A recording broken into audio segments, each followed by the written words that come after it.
Ladies and gentlemen, we're live with a truth seeker, one of our own in the community that I've just been recently brought aware of, and this is due to Simon Shack and the Tychos guys and the Tychos team that we've had on the show. And his name is Nigel Howitt, and he is the creator of the Lawful Rebel podcast. He has the Lawful Rebel YouTube channel and his website, lawfulrebel.com. Nigel, it's a pleasure to have you on the show. It's unfortunate we weren't able to get your video. Thank you for inviting me, David. Yeah, it's great to be here. And yeah, I'm sorry about the video. We've got a little technical issue here today. Apologies for that. Well, we're looking at your YouTube channel here. You have several thousand subscribers, and I'm sure a lot of people are going to want to subscribe to his channel on YouTube. But more importantly is your website and your blog. Do you want to tell us how this all got started? I did a little research, and your background is you're a pilot. You were a pilot for 25 years, and now you have a very similar path as the Oppenheimer Ranch Project, in where we are seeking the truth because mainstream media is filled with propaganda and lies. And we're here to report on the truth. And that's what you're doing. Absolutely. That's a big part of my mission, David. Just one correction. The podcast is actually called Living Outside the Matrix. Okay. And that's based at lawfulrebel.com. Yeah, I'm very passionate about knowing precisely what's going on. I think it's really important. And in the context of today, since things like 9/11, that was probably, a major wake-up call for a lot of us. For me, it's been, looking into one issue after another. And yeah, I'm really passionate about knowing precisely what's going on. And one does need time to achieve that. But it's very much possible to do. I know a lot of people out there feel, a bit sort of anxious and depressed. And they think, shit, how do we figure out what's going on? Who do you listen to?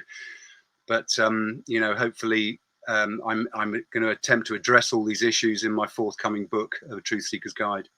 Yeah, and the Matrix that we talk about is similar to the movie, where the people like you and I, when we wake up, and for me it was decades ago, and then 9/11 and everything else seals the deal. But as we are waking up and we're finding out things like the revolving door with the FDA and governments, and then the one world government idea, and all the conspiracy theories have come true, so to speak.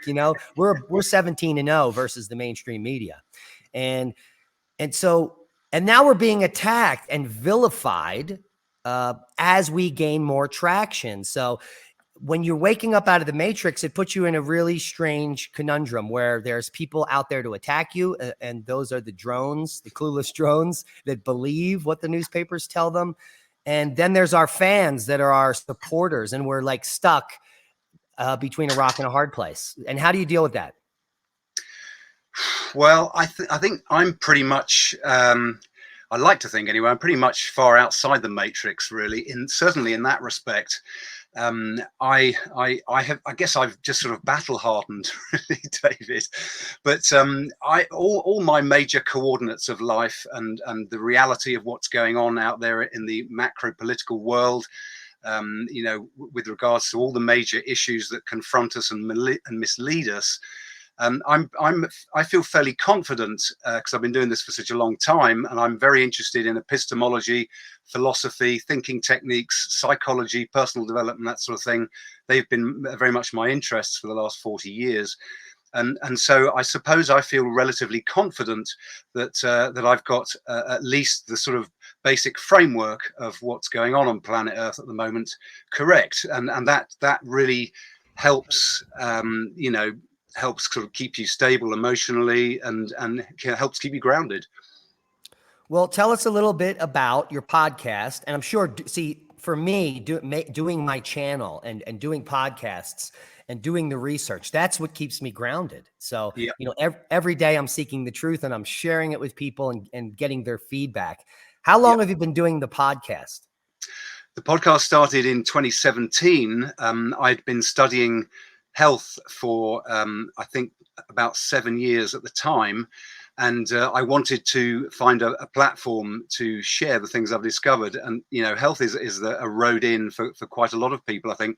And I started I formed this business, Good for the Gut. I found a very good product, And it's interesting because I was unearthing a lot of the information that I'm sure probably a lot of your listeners are familiar with, that sort of contradicts the conventional paradigm of health, with germ theory at its root, of course.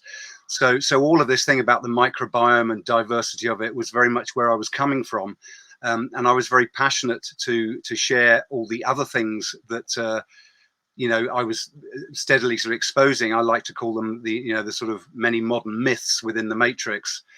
And this really started the idea of the podcast to try and sort of work through, if you like, various topics, and even subsections, obviously, of the various topics, because there aren't enough to keep a podcast fueled for the years. So yes, we dive in and we dissect various things, and we've both talked to Simon Shack and Patrick Holmquist about their revised model of the solar system, and this was this is probably one of the more recent things that has fallen in my lap.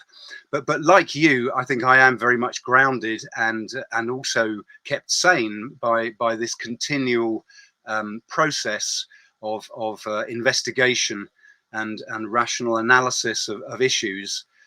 So yeah, it's almost addictive, isn't it? It's certainly very rewarding, and it's and very, very enjoyable. And yeah, once you get your teeth into discovering how upside down things are, it's quite difficult to stop. Well, it's amazing that you really got energized with the whole idea of the microbiome and gut bacteria and the paradigm of pharmaceutical and current modern medicine is not healthcare, it's death care, in fact. Yep. And that if you just go back to the ancient myths or plant medicine, you can see that there are herbal remedies and there are reasons for that. And then with the modern science that we have, I helped start the International March Against Monsanto back in 2011, which led me to research all this information on glyphosate and the destruction of farmland, the Yep. depletion of nutrition in crops, and how it affects human health. And then we have all this proliferation of disease starting in the 90s when we're using all these chemicals and genetically modified glyphosate specifically, where we have increase in celiac and autism. And it all has to do with what people are consuming. If you clean up your act and you stop eating food from supermarkets, you'll never get sick. This is a breakthrough that I had, 12 years ago when I started eating all whole food, completely organic, and did a 3-year cleanse. And I never got sick. And I was like, oh, how is that even possible? And so I continue this, try to eat as clean as possible. We grow all our own food here. We don't use any chemicals. Most of our protein's coming from here. We grow our own pigs, our own chickens. We have eggs. And we have a permaculture farm. And we just don't get sick. And so based on 12 years of experience, you are what you eat, and grandma was right. Yeah, absolutely. I mean, this health issue is a big one, isn't it, David? It's interesting, I'm sure you and your listeners are probably fairly familiar with the broader aspect of the control, the Federal Reserve, the fact that the international money lenders secured their central bank in the UK in 1694, and then in the US in 1912, or was it just into 13? I can't remember when the act was signed. But this idea of control is long with us. And as they try and bring about their agenda for greater and greater political control, which obviously extends into global governance rather than national governance, or governments, I should say, moving towards global governance, it's interesting to see that health is the thing they're going to get us by, as it were, under that cunning old guise. It's for your own good and it's for the greater good, and naturally, of course, we're working for everyone's benefit. And this is the great ruse and the great con, and this is why I think health is a really key thing for people to study. You've obviously done your homework on it, and it is well worth people checking out of the mainstream death care system, or disease management system, as it's called. And you call the money funder. We call them money funders or MFers. You said the money lenders. So the MFers are the money funders. Yeah, fair play. They go by various names. I think they used to be called the Money Trust or something at the turn of last century over in your country. But yeah, well, Nigel, this is not new. I mean, Rockefeller himself in the early 90s even purported that what they were going to do is manipulate the media to roll forward their agenda of one world control, one world government, one monetary system. Absolutely. I mean, it is out in the open. It's not really a secret, is it? People are shy away from conspiracy theories. It's not a secret, and it's not really a theory. It's published. The agendas of the original secret societies started by Cecil Rhodes and so forth, backed by the Rothschilds.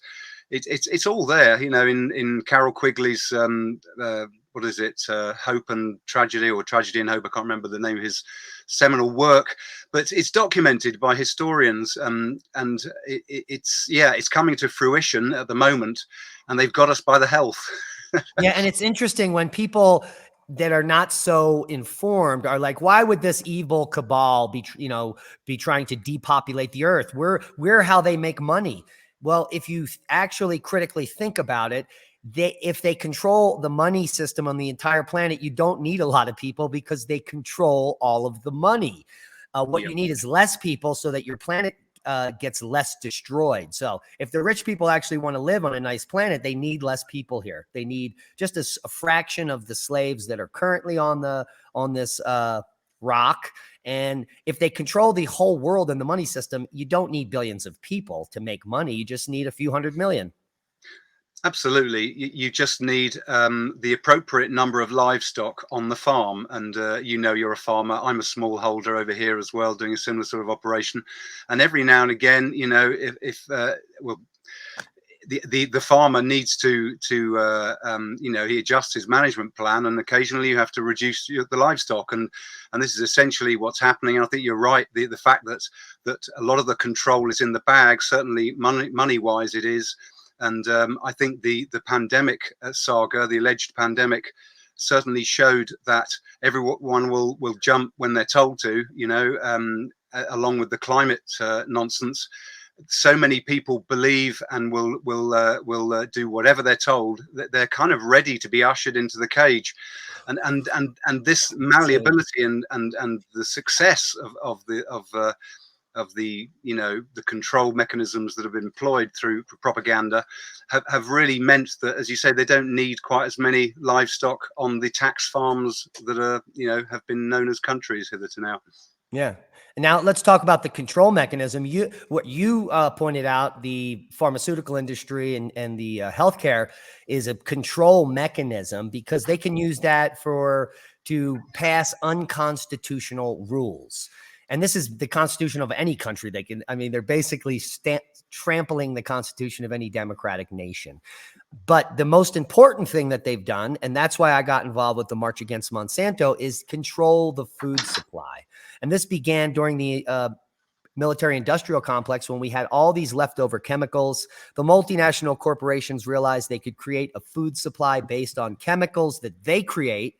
And so now we are beholden to this system of manufacturing food based on chemicals and then shipping it all around the world. So if you damage a small part of that supply chain or the chemical manufacture, maybe by a manufactured war or something like that, you can literally bankrupt or bring the whole food system to a halt. Even though my food system has nothing to do with that food system, the majority of people rely on that industrial food system and they simply starve. So one of the main control mechanisms they've developing for decades is the control of food so they could starve, billions of people out in a moment's notice. And then you have the other lockdowns, from the other things that are going on that make it even more of a control mechanism.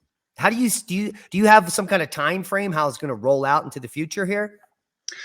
Well, I agree with you on a lot of what you just said. The food is controlled, and it is tragic that so many people are dependent on it. The time frame, I think, is quite short because the pandemic that just was, the alleged pandemic, has given rise to the pandemic treaty, and whereas the actual sort of happening of this alleged pandemic was really right in our faces. Of course, everybody, certainly here in the UK, seems to sort of happily think it's all gone away. But meanwhile, the treaty's being drawn up, and I think it's intended that this treaty should be completed by 2024. And I think certainly around about then or shortly thereafter, we can expect another contrived justification for the use of the treaty. So I fear that the time frame is relatively short, David. I hope I'm wrong. And I think it's very important for people to follow your lead and others and try and get out of the matrix as much as possible, particularly with things like growing your own food, digging your own well or borehole, trying to avoid drinking and eating, sucking from the mainstream teat, if you like, in terms of information and sustenance of all kinds. We have to extricate ourselves from a system which is going to harm us. It's going to pull us down and suck us into the cage. So we need to get out. Yeah, indeed. I mean, the simplest test, I just was commenting on this on a podcast I did the other day. Go and find a cheap bottle of shampoo. Let's go to the dollar store. It's $1 for a bottle. And then you look at the back at the 37 unpronounceable chemicals, and none of them are soap. And then you're wondering, why are there billions of people putting these chemicals on their skin when all you need is a single bar of natural soap or almost nothing to clean your body safely. And this is the world we live in. We live in a world where people are ingesting chemicals, they're rubbing them on their skin. They have no idea what they're doing, but that's just what everyone else is doing. Yes, indeed. There's a huge tendency for people to do as everyone else does, unfortunately, and this is a great shame. Obviously, very few people dare to sort of think independently, and this sort of, well, they might sort of think privately, oh my goodness, I'm not sure about this, but few people have the sort of the intellectual self-confidence to stand up amongst even 2 or 3 people, let alone more, and say this is wrong. I know that that something else is right, and this is not it. So you've got to have that confidence to be able to reject what the authorities and what the group are saying. And these two logical fallacies of appealing to the group and to the authority are so powerful in the human psyche, because they've served us, sort of evolutionarily speaking, they've served us. And historically we would have got all our information from the tribe, from the group surrounding us. But these days that is just too dangerous to do. It's very concerning.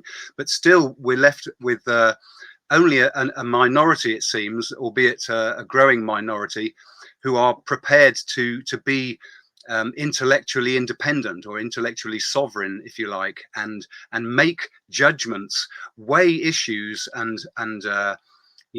weigh the rational arguments of various claims, such as the climate story. Just as one example, fat makes you fat is another. There are so many that you could go into, where simply applying rational thinking and a steady process of scrutinizing the logical argument for any claims, you can quickly identify what is false. It has to be said that it's much easier to identify something that's false than something that's true.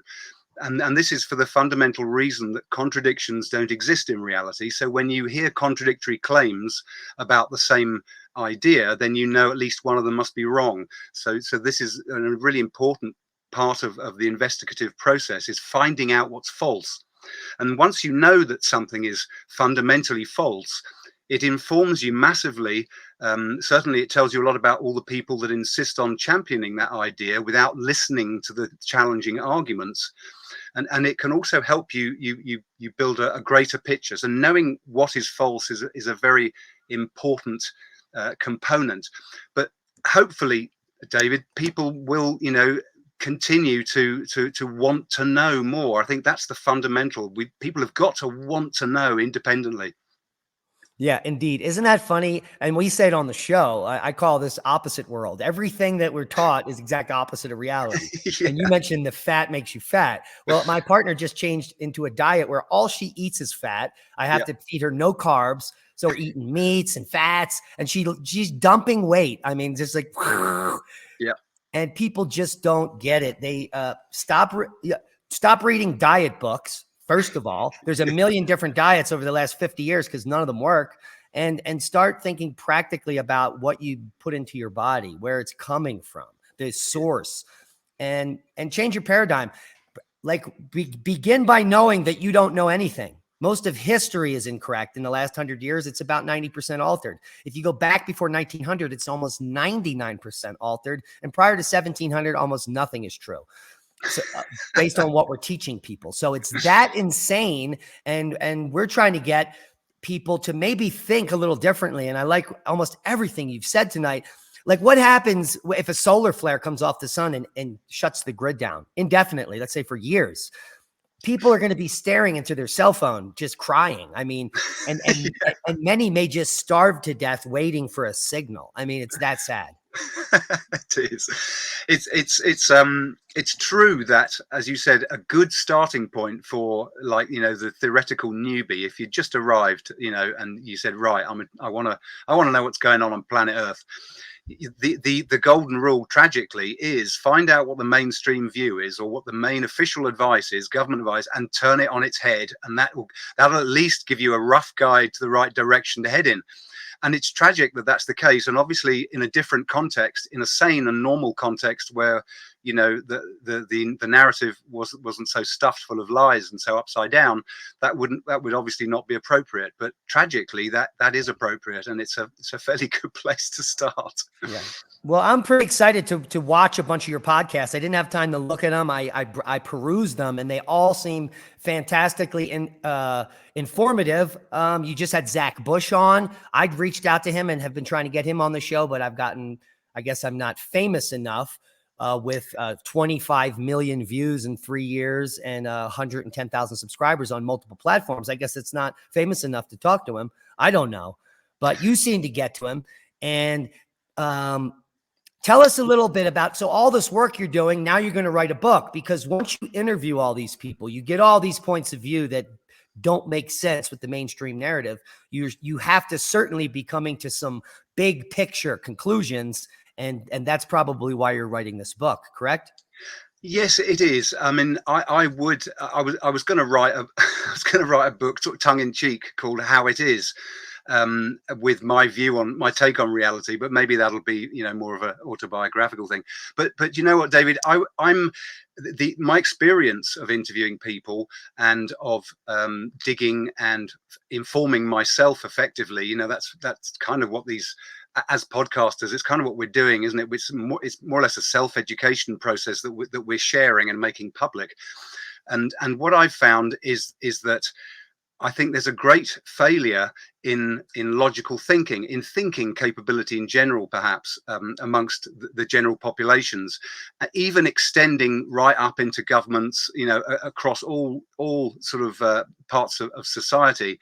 And this is really what I'm seeking to address with my forthcoming book. And it's interesting that thinking skills actually rest very heavily on philosophical assumptions and philosophical premises. And there is a quite a popular sort of general assumption that reality is unknowable. You can't possibly know it, and for various reasons, as soon as a consciousness has uploaded this premise, and there it is written in your subconscious, reality is unknowable, that goes an awful long way to sort of deflating your tires before you even start the journey.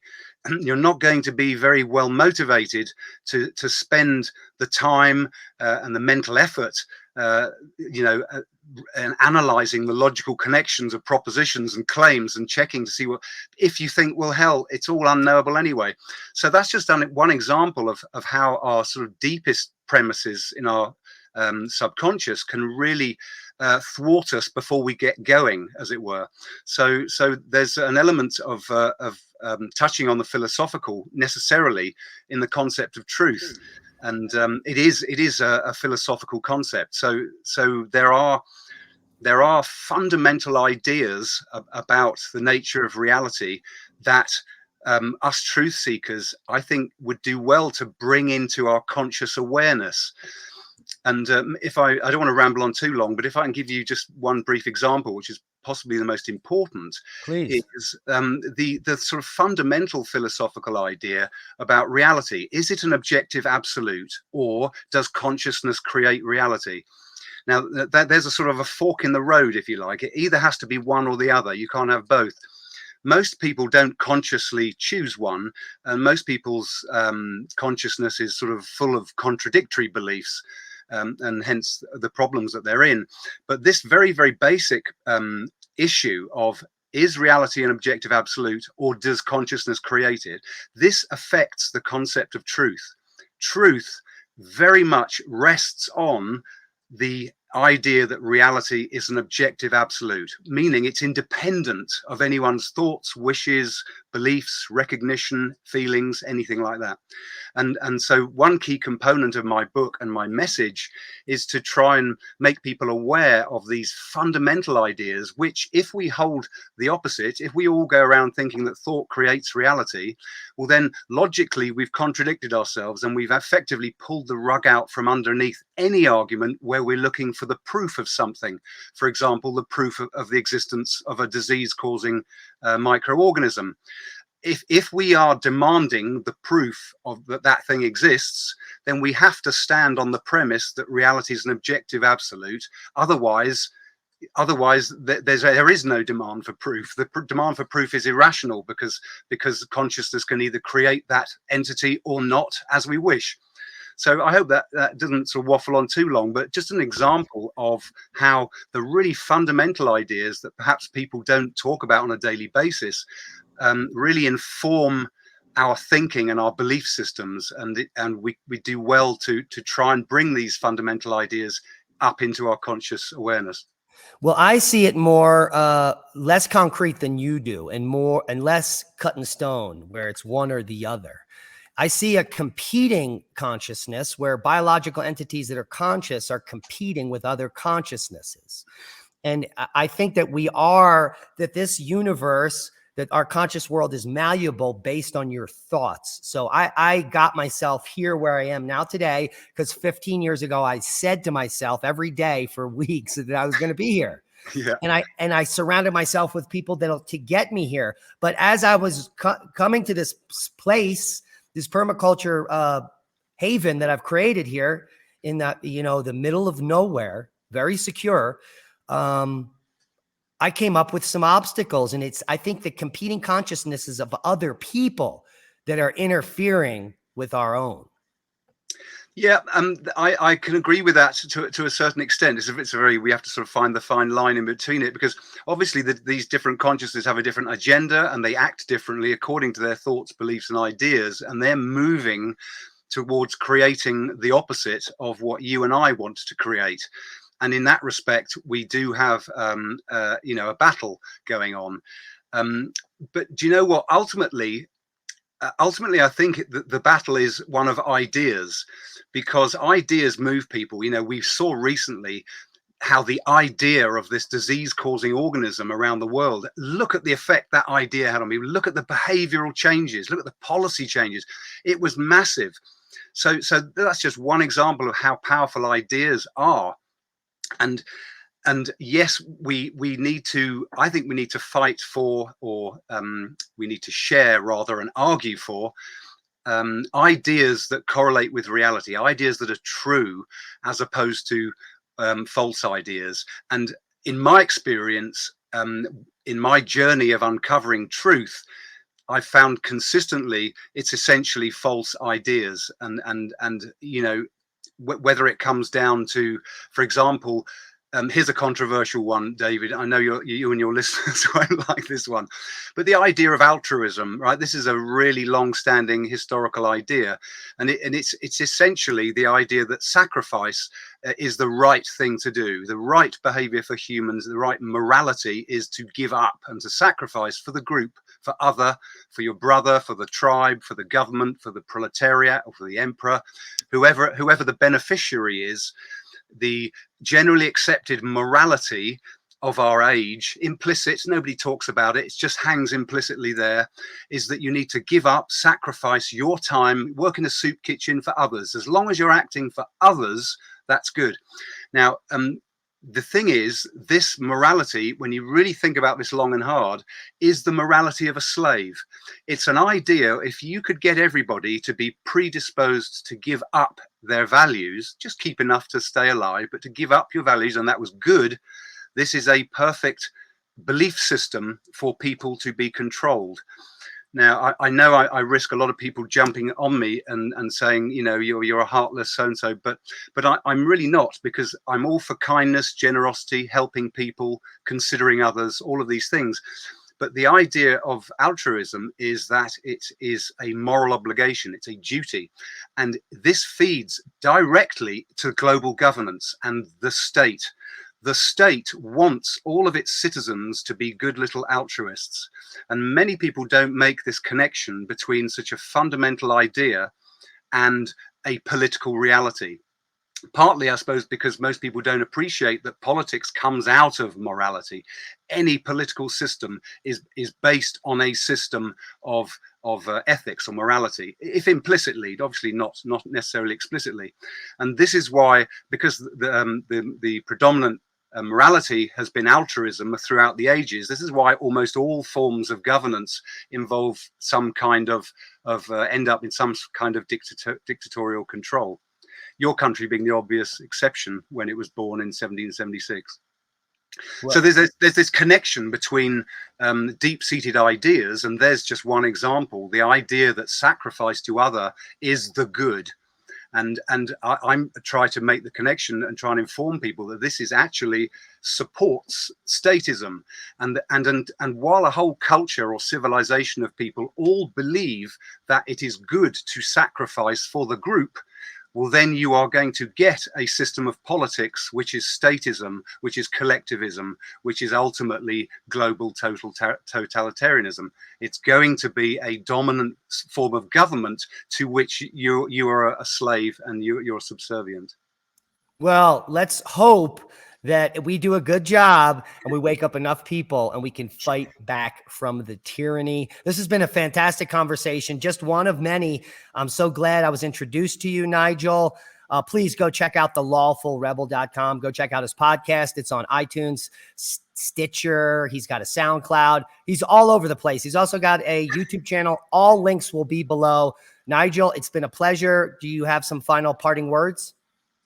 It's been a great pleasure as well, David. Thank you very much for inviting me on. And yeah, I would just encourage everybody out there that the truth is knowable. You can know what's going on, and you know, you just have to reach for that sort of dare for that independence of consciousness. You have to be prepared to stand out and go against the crowd when you believe you've found something that is true. And the way to achieve that, of course, is to fully understand why that thing is true. So if it's climate nonsense, for example, you need to do your homework and stand on the facts, and then you have the confidence to you know, be that individual amongst the crowd, potentially, since that's what we need to be. We need more individualism and independence of thought.